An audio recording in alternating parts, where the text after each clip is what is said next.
My wife and I have never taken a trip on a cruise ship. Millions of folks have gone to sea aboard countless numbers of cruise ships. Several of them have stopped over in Newport, so we have seen some of the big ships firsthand. Yet, we have never sailed away to the thrill of life on the ocean.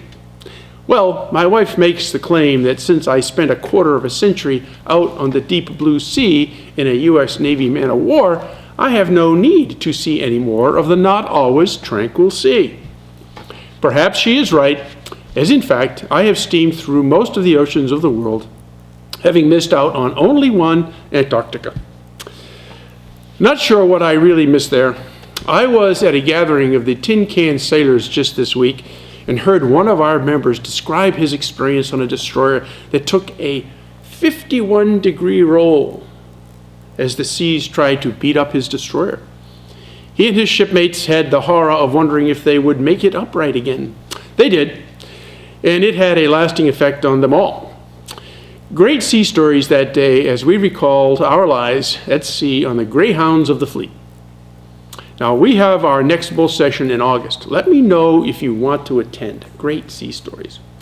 Next meeting, I will ask all those sea salts how many actually have taken a cruise somewhere, or are they like me, been there, done that kind of guys. But recently, I read about the launching of the largest cruise ship ever built. The Harmony of the Seas has joined its sister ships Allure of the Sea and Oasis of the Sea, offering the cruising experience to literally thousands of passengers. Maximum 6,780 passengers, with 2,100 crew on that puppy. This newest of the U.S.-based Royal Caribbean International Fleet is a mere 1,187.66 feet long and weighs in at 227,000 tons. This puppy is 18 decks tall, which 16 of them are devoted to guest staterooms. It is 217 feet wide. So actually, it is longer than the Eiffel Tower is tall.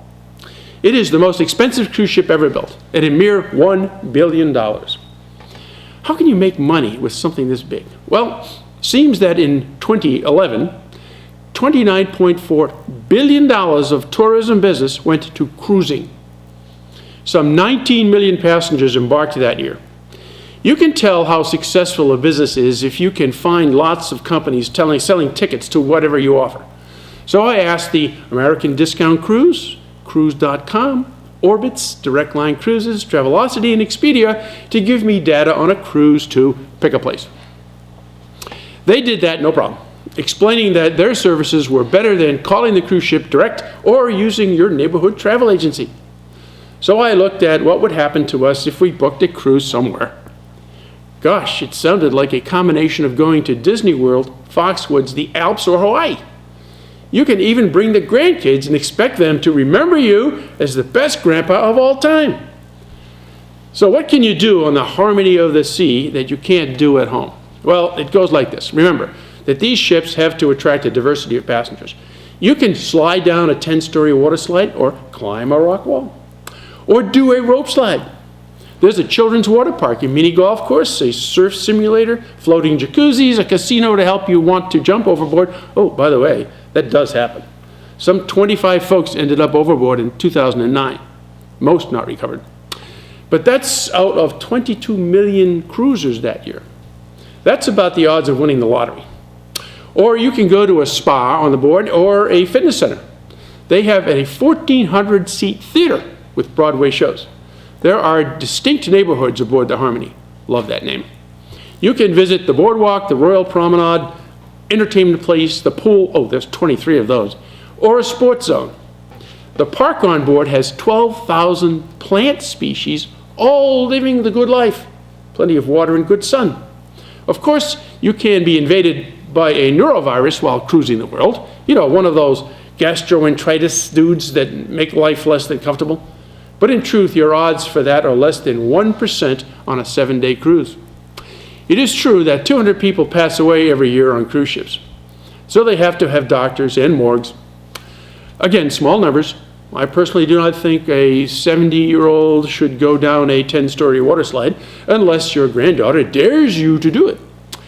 So I have not booked a cruise yet. and don't know if I ever will.